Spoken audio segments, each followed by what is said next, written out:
Plus m'ont dit que je fais du slam. Moi je te dis juste que je suis ami homo. Tant d'autres avant moi ont déploré ma terre et ses mots.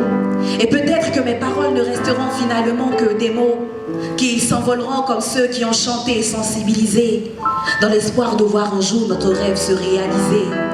Mais ces mots sont ma façon à moi de changer les choses, et je les dirai jusqu'à l'usure, jusqu'à ce que l'Afrique ose. Ose faire évoluer les mentalités par la réflexion, ose évoluer d'elle-même avec courage et abnégation. Ose se faire respecter du monde entier en déposant enfin toutes les armes, ose écouter le peuple, ose essuyer ses larmes. Pour faire taire tous ceux qui disent que sous les tropiques la terre est maudite et prouver le contraire à ceux qui la décrivent comme une cité interdite. Oui, tant d'autres avant moi ont déploré ma terre pour une évolution. Autant de supplications que d'appels à la révolution pour ma terre si peu considérée, si peu entendue, traitée comme une vulgaire mendiante parce qu'elle a toujours la main tendue. Non, je ne suis pas dessus de l'Afrique, mais de ceux qui la maltraitent, de ceux qui foutent le désordre actuel jusqu'à ceux qui ont jadis permis la traite. De ces dirigeants instigateurs de plans machiavéliques, guidés par la soif d'un pouvoir à la démesure diabolique. L'histoire risque d'emprisonner à nouveau les efforts de Nelson Mandela, si aucun Africain ne veut fournir l'effort d'aller au-delà. Rien que pour briser la chaîne de nos démocraties monarques et mettre fin à ce cycle infernal dans lequel elles nous embarquent.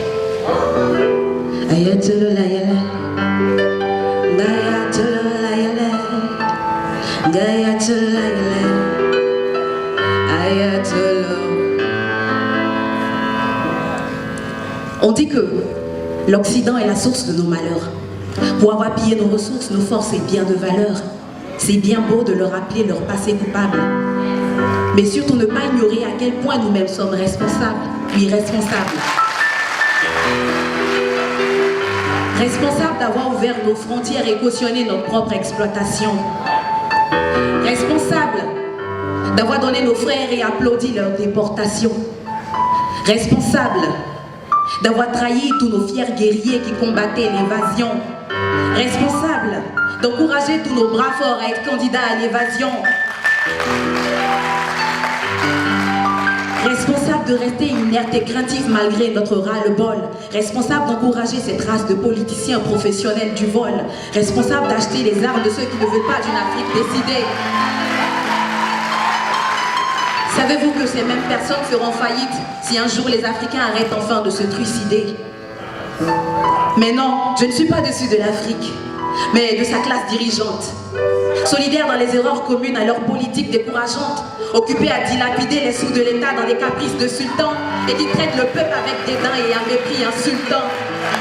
Ce même peuple qui reste terré dans la peur et les interdits et qui finissent par croire ceux qui disent que l'Afrique est un sol maudit, à force d'écouter radio et télé marteler des informations tragiques de mon continent qui ne cherche qu'une pause, qu'une trêve, un instant magique.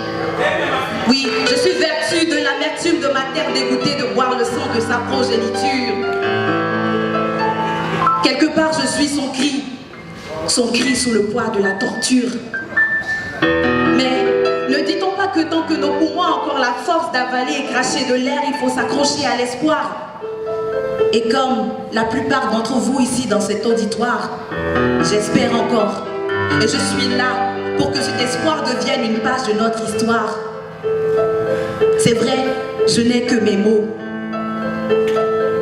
Mais on est tous d'accord que la parole est sacrée.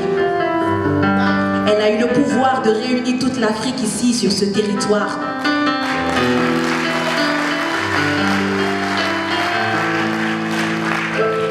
We are here tonight to write again our story, to rewrite our story, to change our destiny with poetry. Vive les mots. Je vous remercie.